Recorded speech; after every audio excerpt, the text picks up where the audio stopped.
Hey, this is Anthony with RevZilla. You can watch, decide, and ride. Welcome to our detailed breakdown of the new HJC RPHA 90 modular helmet, available at RevZilla.com. This is the RPHA 90. To my right, I have the RPHA Max. It is actually hard to believe that the RPHA Max, which was the flagship modular from HJC, came out in 2012. That feels like 100 years ago. But this helmet is brand new for the spring of 18, and right out of the gates, there are two things that I really dig. The first one is the price hasn't changed, and they've added a lot of new helmet. I'm gonna walk through it. The second one is the weight hasn't changed, and that's the one that's the most important to me. This helmet, which comes in a mixture of styles and colors and graphics, and ultimately really looks nothing like its predecessor, is still 3 pounds 9 ounces. When, as we've seen the progression from all manufacturers in the modular space, has become relatively lightweight. The lightest modular is a sport modular from AGV, and you're spending over $700. Most other new modulars are 3 pounds 12, 3 pounds 14, 4 pounds 1. It's actually gotten joke heavy. This guy's 3 pounds 9 ounces, DOT rated. It's a premium integrated matrix plus the P.I.M Plus shell, which is a fiberglass aramid composite shell. And again, I'm a fan right there before I start to dive into the rest of the changes, which actually are great. And quickly, before I dive into the nuance of this lid, I'll give you a heads up. They made it more quiet by extending the neck roll. You have these flaps now that create a tighter seal.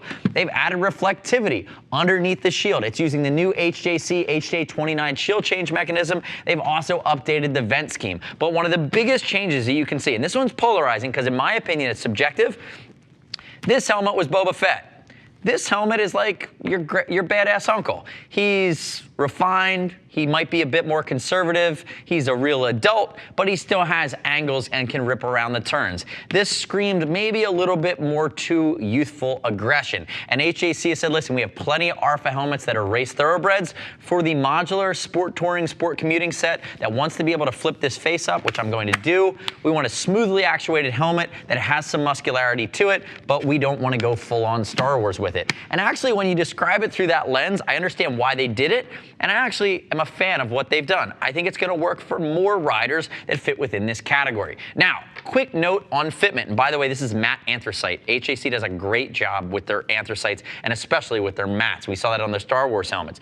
Fit-wise, this is going to be an intermediate oval head, a little bit longer front to back. Most folks in the US market are shaped like my head, a little bit longer front to back. I'm intermediate. I'm not overly earth or round shape, and I'm certainly not overly narrow. Keep that in mind. This helmet will fit most riders. You will know if you're super narrow or if you're super round. And if you are, give us a shout. We can help get the right modular for you. Now, use a size chart. We'll ship for free over 39 bucks. Now, click our logo, subscribe to us at RevZilla on our YouTube channel. Leave me your comments or questions, your feedback. Now, I've already covered the exterior in the P.I.M Plus integrated matrix shell, which allows them, in my opinion, to add features and keep the weight where it is, which 3 pounds 9, in my opinion, is better than middle ground for a modular helmet. They have more components. They tend to get heavier. Most other manufacturers are. HJC, I know what you're doing, but it's different and it's working. We look at some of the other scheme here.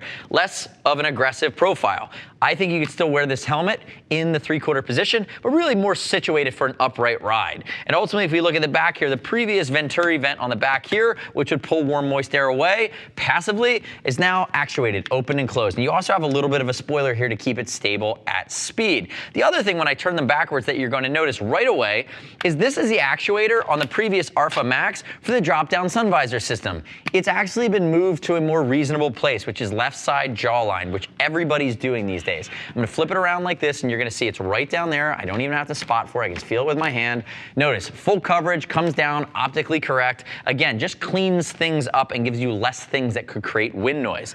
The other thing I really dig about this helmet is that if we're thinking about the external shell, this vent actuator sucked. I'm just going to call a spade. Harder to find when you're riding. This vent actuator is much more akin to what you're going to see be really the style of vents that we see from most manufacturers now. Big surface area, easy to find with a gloved hand, and again, venting to 10mm vent holes directly into the shell, keeping you cool while you're riding. We already talked about the rear vent. The only other gripe I might have is when you move your actuator for your drop-down sun visor down here, what you're doing is creating a bit of a issue clamping on a Bluetooth communicator system. So Sena, Cardo, a third-party system, you're gonna wanna go sticky mount back here. Now, I know that HJC makes its own proprietary, but I still believe the third-party manufacturers such as a Cardo or a Sena are gonna be your best bang for the buck dollar-wise or feature for dollar. So again, you're gonna wanna sticky mount that guy versus the traditional clamp mount. Keep in mind, not a big deal, just not as easy to remove when you're done with it or you wanna change gears. If we work our way back around to the front, two-position vent. I love how tall the jawline is. Very, very tall, creates that big, broad, masculine view. I think it's almost like, kind of reminds me of the haunches of an M3 or M4 BMW car, just the way the fenders flare out there. It's a nice look. And if you'll notice here, we have metallic hardware. A lot of cheaper modulars are gonna use plastic hardware. When you get north of $350, $400, you want a smooth actuation, which is very much is, and you also want metallic hardware, keeping everything in place, being a bit more durable. Now, the shield itself, HJ29, optically correct, flat where it can be, comes with pinlock posts and a pinlock in the box. If you're new to this, pinlock allows you to put that secondary lens in that makes sure this shield never fogs, and that's based on the laws of physics, not a chemical that will wear off. That is a nice value add. And ultimately here, we do have our center lock here with lots of detents and a center lock and a city position for cracked airflow. But you can use either hand, but this is one of the things that we call it a gripe, I call it a nitpick. This locking mechanism is how you keep the shield down.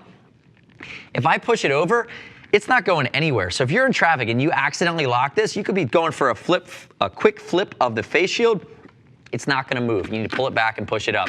I like the fact that it's so sturdy, but if you're prone to somehow accidentally doing it and you can't get it up, know that it's gonna be the fact that some other manufacturers, you can force them open. This one you really can't. That actually just like hurt my finger even trying to do it. Now if I open it, nice big gusset around the eye port. We talked about these reflective elements. First manufacturer we ever saw do that was Schubert, but again, baking in reflectivity in the front of the helmet that's not throwing off the graphic scheme. It's a nice touch. And again, nice detents, smooth actuation. The last part of the front is if we compare it to the previous model, HJC had the R for RPHA series. This is the RPHA Max, this is the RPHA 90. This is now the HJC logo. What they've done is they've thrown the R on the back and it's painted on, you can't get rid of it.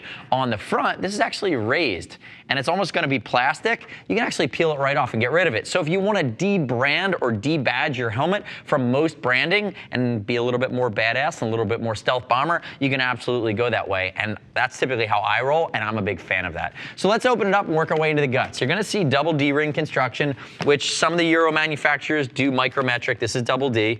So I'm opening it up here. Very simple, it's kind of the standard.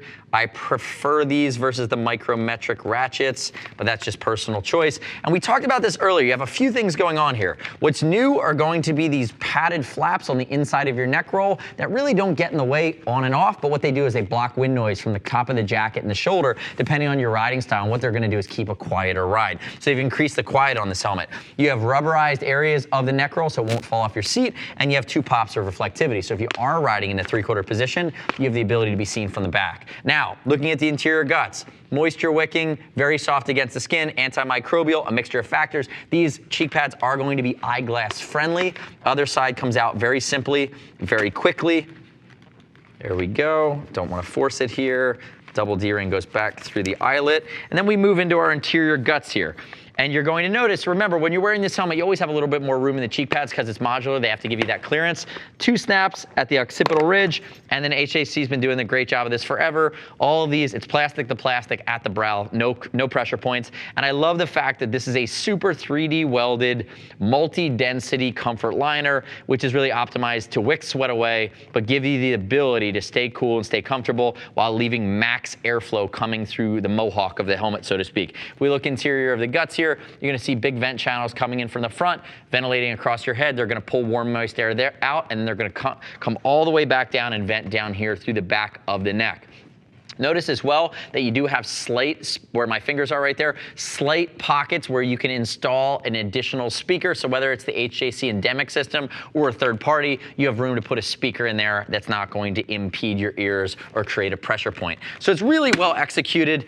Nice positive click, great vent actuation, great actuation as a whole. Ultimately 3 pounds 9 ounces. You've heard me say way more positive than negative on the new RPHA 90, and that's because I am. I think helmet for dollar for Modular, DOT only. If you're really looking at lightweight, fully featured, quiet, comfortable, something you can ride every day to work or take a long cross-country ride on, this is one of my favorites. And again, under the $450 mark, typically when you start to move into the next step up, they're going to get more quieter and they should get lighter. Now the Schubert's not going to get lighter, it will get more quiet, but the AJV Sport Modular becomes a bit more aggressive like the previous RPHA Max, but it ultimately comes in 3 pounds 2 ounces, which is the lightest Modular we've ever seen, and that's on its own program over $700. In this sub $500 premium Modular class, I really think this could be leading the pack as we go into 2018 and beyond. The next step in your journey is click the info button, your desktop, your mobile device.